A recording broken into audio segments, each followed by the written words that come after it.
I'll start at the beginning. My ex-husband was a good father, but a terrible husband. I divorced him when my oldest was 14 and youngest was 10. Well, he ended up spiraling and the kids were exposed to that. I was blamed for ruining Dad. He got better after a few years, but ended up doing it again when he learned I was dating. So the kids kept trying to get me not to date since it will affect their dad. It was an awful time since to the kids I was still responsible for what he did and reacted to things. In the end, I just kept my dating on the low end, which wasn't hard, since it wasn't introducing the kids to the men anyway. All I had to change was not posting on social media. Also, yes, I sent the kids to therapy. They all stopped when they hit 18, or my middle child refused to talk, so I pulled him. The oldest is now 25, and youngest is 21, and I got proposed to. I sat them down and told them. They were not happy and were pissed I was doing this to Dad. Lots of talk later, and I thought it was good. The wedding is in 2 weeks. I got a text from all the kids saying they will not be at my wedding, that they need to support Dad during this time. I had enough, and texted them that if they do not go to my wedding, it will damage our relationship, and I will not be attending their own weddings when they get married. They were pissed, and it started an argument, and all of them think I'm a huge jerk. I truly hate that I can't do anything that makes me happy since it will affect my ex. Sorry for errors on phone and not a native speaker. Update. I realised I'm okay letting them go. I can't do it anymore. I sent a text. It is up to them if they go or not. If they do go, I have hope to fix this relationship. If not, I'm just done. I can't keep playing this game. It's for everything. Any time I have something good, his feelings have to come first. I can't do that anymore. It hurts too much. I could tell them everything he has done, but I don't feel like blowing up their image of him.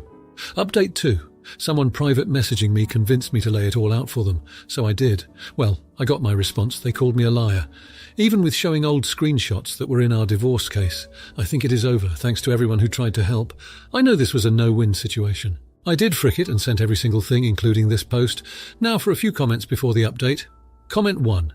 Your kids are absolutely ridiculous from the divorce and up to now. Your relationship with your ex-husband is exactly that, your relationship. The kids have no business getting involved in adult situations, and now that they are grown, they are continuing with that selfish behaviour. I guess they expect you to be single for the rest of your life, and continue to be manipulated by their father, and now them that they are adults. I would have given them an ultimatum a long time ago, telling them to grow the hell up or move along.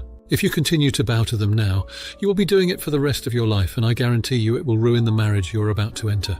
Not the idiot. Comment 2. Not the idiot. They're all old enough to understand that he may have been a good father, but he was an awful husband. You're not obligated to be alone and miserable all because your ex has failed to move on. Your ex is mentally unstable and, whether intentionally or not, incredibly manipulative and has alienated you from your children. He allowed them to be exposed to his continued mental instability.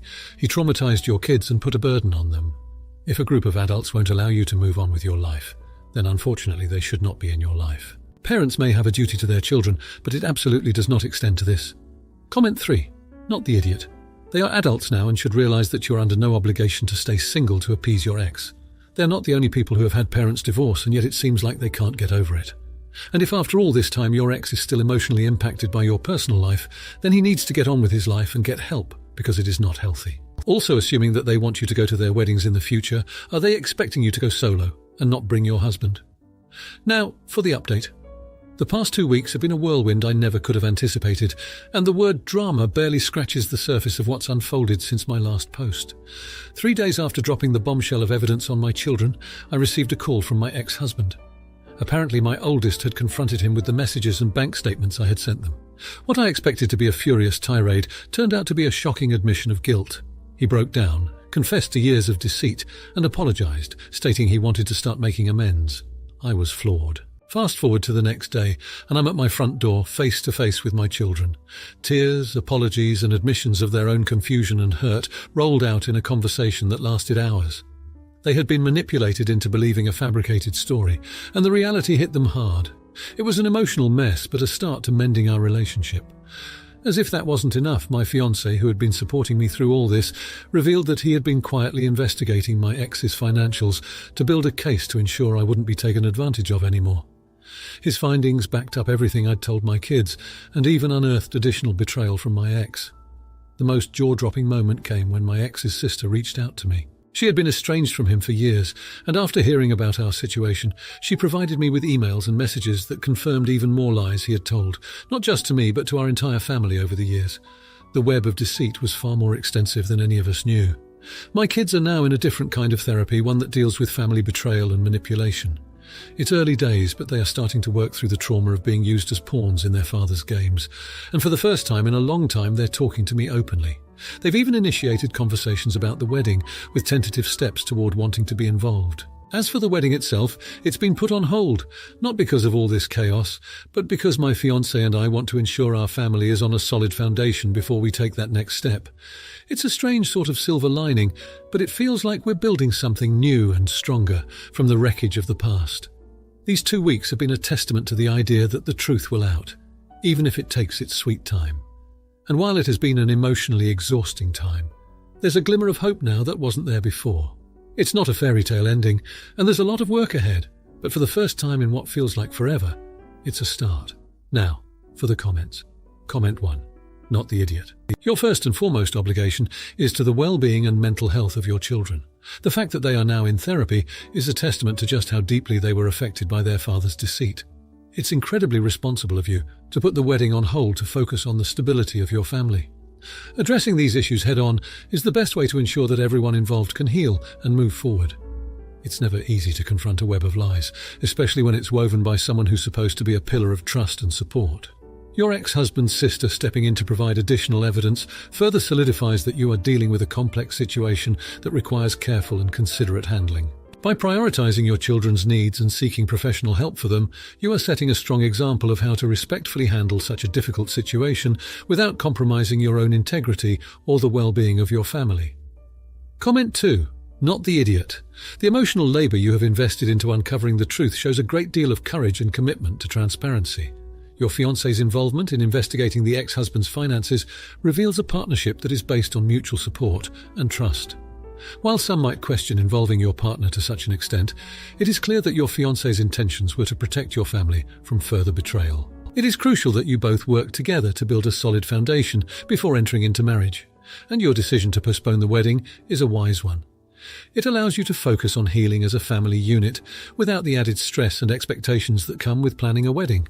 Moreover, the fact that you have taken steps to ensure the children receive therapy indicates that you understand the long-term implications of their father's actions and are proactive in seeking solutions to help them navigate their feelings and confusion in a constructive manner.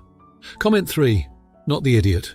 You've been put in an immensely difficult position, and your actions reflect a person who is prioritizing ethical behavior and the emotional welfare of your family.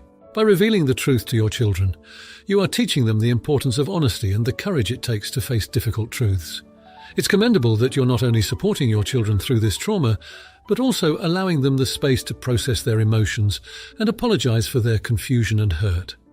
The fact that you're willing to postpone personal happiness, that is, your wedding, in favor of familial stability, is a sacrifice that speaks volumes about your character. Furthermore, your ex-husband's sister's willingness to come forward with evidence indicates that she recognizes the toxic environment her brother has created and is willing to stand up for what's right, even when it's hard. Your ability to navigate this situation while keeping your children's best interests at heart without engaging in retaliatory actions is a testament to your strength and moral compass. Now, for the next story. My 36-year-old female child, 7-year-old female, asked if she could ride her pony to school last week. For context, we have a small paddock attached to our home where we keep 2 horses, one for me and one for my child. Every morning before school, my child gets all of her pony chores done before we leave, and we normally walk to school, which takes around 20 minutes. We live on the outskirts of a fairly populated city, where it's not uncommon to see horses occasionally, but we are by no means in a rural village. I agreed to let my daughter ride her pony to school because I thought it was a harmless and fun thing to do, and also it gives the pony some exercise as we had evening plans and wouldn't be riding that evening. We arrived at the school gates and of course gathered a bit of a crowd, which wasn't a problem. The pony is very good and enjoyed all the pats and strokes from the kids. One girl came running over from the year above my daughter and started shouting at me, saying she wanted to ride. I politely told her that she couldn't because she doesn't have a riding hat, and she would have to learn on a safer horse. She immediately started hysterically crying and pleading with her mum, saying she wanted to ride. Her mum looked at me with disgust and said, "See, this is what happens when you have no self-awareness and bring a freaking horse to a school," and stormed off, dragging her kid with her. I was a bit taken aback, but ignored her, sent my child into school, and walked the pony home. I was talking to my friend this weekend, and she said I was, in fact, the problem, and I was blatantly showing off and should have known that this would cause upset and problems. My response is I turn up to the school gates in jodhpurs and boots regularly, so everyone probably knows I have horses. Is that showing off too? All I wanted to do is let my daughter do something a bit silly and fun. Now I am really overthinking it though, and almost feel nervous to do the school drop-off tomorrow. So am I the jerk for letting my daughter ride her horse to school? Edit. I want to clear some things up. Firstly, I'm based in England. Secondly, the pony never went into the school grounds. There is a small patch of grass about 30 metres from the main school gate, and we stood there so no child with allergies would have been subject to horse germs if they didn't deliberately come over to us. This also means that I don't feel like I should have run it by the school. And lastly, the pony is an ex-riding school pony. It has been surrounded by kids its whole life and used to do kids' birthday parties and everything. I know animals are unpredictable, but I was 99% sure that the pony would be fine and actually just appreciate the fuss from the tiny humans. He absolutely did. Now, for a few comments before the update. Comment 1. I think I fall on no idiots here. Bringing the horse to school was guaranteed to cause a fuss among a bunch of little kids. That doesn't mean it's wrong that you did it. I just think that it was a very predictable outcome, that at least one kid would get scared, get upset they couldn't ride it, get in a tizzy, etc., and that this could trigger frustration in a parent. So if you were not anticipating that, I would agree with no self-awareness thing. And obviously, showing up with a whole horse is different from you showing up in jods and boots. I do think you're fine to do it, but if when a child flips out and a parent gets annoyed, you have to roll with that as an outcome of bringing a horse around a bunch of little kids. Comment 2. Not the idiot. Done that as well. In Neophobe Switzerland. People lost it as well, but we were having fun. Okay, I was on a huge 2,000-pound cold blood with hooves like big plates, so as long as I was there, nobody dared to say anything. Only when I was gone, some mothers freaked out about how dangerous this all was, but I didn't take it seriously. People also lost it when I gave my kids sushi in a bento box to kindergarten and claimed it's dangerous to eat raw fish, forbade them to eat the sushi, and called me at home what I was thinking. You can't make everybody happy. You are not pizza. Comment 3. I was talking to my friend this weekend and she said I was in fact the problem and I was blatantly showing off and should have known that this would cause upset and problems. Not the idiot, I disagree about the showing off. I disagree that it would cause problems. No question it would attract problems, but there is a difference between being the target of bullies and causing others to engage in bullying behaviour.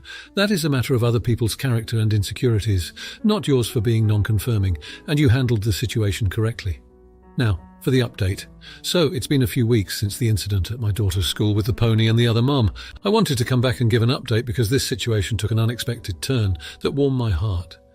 After the confrontation, I was really shaken and unsure about letting my daughter ride her pony to school again. But my daughter loves it so much, and I didn't want one sour experience to ruin this special part of her childhood. So, we kept our routine, but I was always on edge, scanning for the other mum.